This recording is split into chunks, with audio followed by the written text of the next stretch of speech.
Good morning. Welcome back to NMA TV.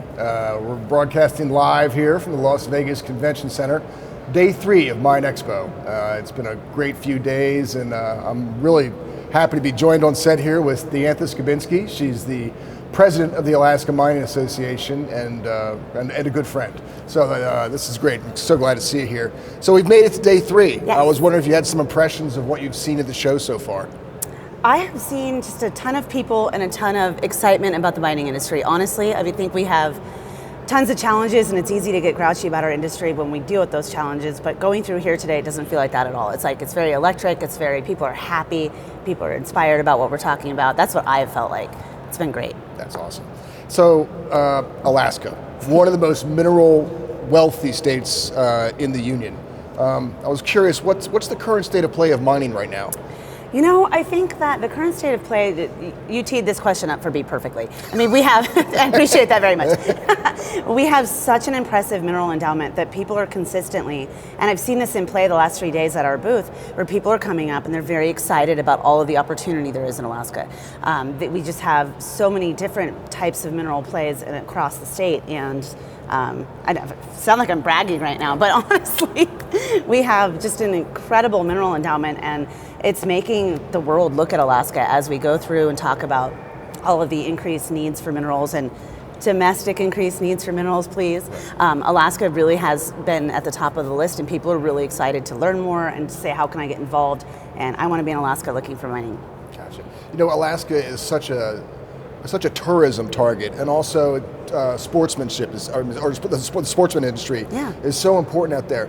So there's a really nice balance that you guys have created between having a conservation and stewardship of the land, but at the same time having access to the minerals. How do you guys find that balance? You know, I was born and raised in Alaska. I've lived there for 42 years, and I think it's just, it's instilled in you when you are in Alaska. It's automatically this sense of responsibility that you have. I think whether you're born and raised there like me, or people that get there, they go, this is a beautiful place. We have all of these opportunities, but we have to protect it, and we have to make sure that we keep it a place that people want to be for a long time. I think I don't know, it's just like, it's contagious once you get there. And you know, people take it seriously, and they're stewards of the environment, and they know. I think this is done across the world as well, but you know, you can see that people, you know, you come into Alaska and you say there's all these great opportunities, we can develop responsibly. We've seen it done in numerous other jurisdictions. We've seen it done in Alaska for 40 or 50 years, and we can continue to do that better and better every day. Now, that said, obviously there's challenges out there, and we think about the recent developments, whether it be Pebble, whether it be Ambler Road, that sometimes the permitting process and really the policymakers don't fully grasp the impacts of the decisions they're making. How do you guys absorb some of those bumps in the road, so to speak, but continue to move forward in developing the access to minerals? I think just communication. Honestly, just pointing to our many decades of success and saying, why on earth, you know, any proposal that we look at for mining in Alaska today is going to be permitted under the same exact regime of the 6 operating mines that we have right now that have an exemplary record. And so just talking about that and pointing it out, it's such a common sense, no nonsense, look at this great mine that has a salmon run right up next to it. We have figured out how to do this, and we can continue to do so. And then just talking, you know, okay, I got to make a plug for you guys at this point.